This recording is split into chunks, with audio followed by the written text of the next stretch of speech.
BS Yediyurappa ಅವರಿಗೆ ಅಭಿಮಾನೋತ್ಸವ ಕಾರ್ಯಕ್ರಮವನ್ನು ಹಮ್ಮಿಕೊಳ್ಳಲಾಗಿದೆ. ಮೇ 9ರಂದು ಬೆಳಗ್ಗೆ 10ಕ್ಕೆ ಚಿತ್ರದುರ್ಗದಲ್ಲಿ ಒಂದು ಕಾರ್ಯಕ್ರಮ ಇರುತ್ತೆ. ಕೇಂದ್ರ ಸಚಿವ ಅಮಿತ್ ಶಾ ಆಗಿರಬಹುದು, ಅವರ ಜೊತೆಗೆ ಒಟ್ಟಾರೆಯಾಗಿ 10 ಲಕ್ಷ ಜನರನ್ನ ಸೇರಿಸಬೇಕು ಅನ್ನುವಂಥ ಲೆಕ್ಕಾಚಾರ ಇದೆ. ಸೊ ರಾಜ್ಯದ ಎಲ್ಲ ಮಠಾಧೀಶರಿಗೂ ಕೂಡ ಪಾಲ್ಗೊಳ್ಳೋದಕ್ಕೆ ಮನವಿಯನ್ನು ಕೂಡ ಮಾಡಲಾಗಿದೆ. 10 ಲಕ್ಷ ಜನ ಈ ಕಾರ್ಯಕ್ರಮದಲ್ಲಿ ಭಾಗಿಯಾಗುವ ನಿರೀಕ್ಷೆ ಇದೆ. ಕಾರ್ಯಕ್ರಮದ ಬಗ್ಗೆ ವಿಜಯೇಂದ್ರ ಕಾರಜೋಳ ಅವರು ಕೂಡ ಮಾಹಿತಿಯನ್ನು ಕೊಟ್ಟಿದ್ದಾರೆ. ಸೊ ಯಡಿಯೂರಪ್ಪ ರಾಜಕಾರಣಕ್ಕೆ ಬಂದು 50 ವರ್ಷ ಆಗಿರುವಂಥ ಹಿನ್ನೆಲೆಯಲ್ಲಿ ಈ ಒಂದು ಕಾರ್ಯಕ್ರಮವನ್ನು ಕೈಗೊಂಡಿದ್ದಾರೆ. ಅಂದರೆ ಅಭಿಮಾನೋತ್ಸವ ಕಾರ್ಯಕ್ರಮ. ಈ ಕಾರ್ಯಕ್ರಮದಲ್ಲಿ ಅಮಿತ್ ಶಾ ಅವರು ಬರ್ತಾರೆ. ಅದರ ಜೊತೆಗೆ ಒಟ್ಟಾರೆಯಾಗಿ 10 ಲಕ್ಷ ಜನರನ್ನು ಸೇರಿಸಬೇಕು ಅನ್ನೋದು. BS ಯಡಿಯೂರಪ್ಪನವರ 50 ವರ್ಷಗಳ ಒಂದು ರಾಜಕೀಯ ಪಯಣ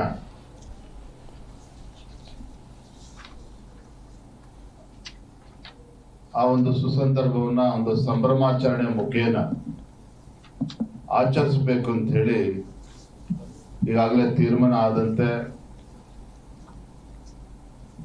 ಎಲ್ಲವೂ ಕೂಡ ಕಾರ್ಯಕ್ರಮದ ಸ್ವರೂಪ ಹೇಗಿರಬೇಕು ಎಲ್ಲದರ ಬಗ್ಗೆ ನಿನ್ನೆಯಿಂದ ಚರ್ಚೆ ಪ್ರಾರಂಭ ಆಗಿದೆ.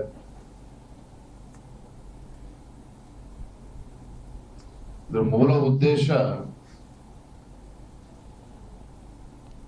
ಸನ್ಮಾನ್ಯ ಯಡಿಯೂರಪ್ಪನವರು ಈ ನಾಡಿಗೆ ಕೊಟ್ಟಿರ್ತಕ್ಕಂಥ ಕೊಡುಗೆಗಳನ್ನ ಯಾವುದೇ ಒಂದು ಜಾತಿಗೆ ಸೀಮಿತ ಆಗದೇನೆ ಎಲ್ಲಾ ಸಮಾಜ ಎಲ್ಲ ವರ್ಗದ ಜನರಿಗೆ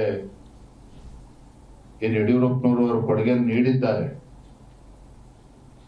ರಾಜ್ಯದ ಎಲ್ಲ ಜಾತಿ ಎಲ್ಲ ವರ್ಗದ ಮಠಗಳು ಎಲ್ಲ ಮಠಮಾನಿಗಳು ಕೂಡ ಅದನ್ನ ಪ್ರಶಂಸನೆ ಮಾಡ್ತಾರೆ. ಶ್ರೀ BS ಯಡಿಯೂರಪ್ಪನವರು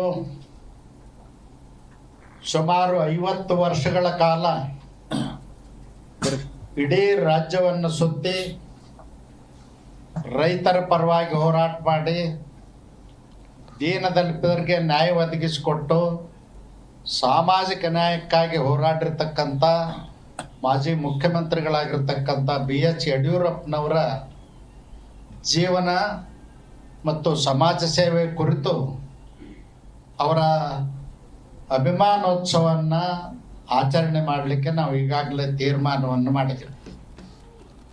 ಈ ಅಭಿಮಾನೋತ್ಸವದ ಕಾರ್ಯಕ್ರಮ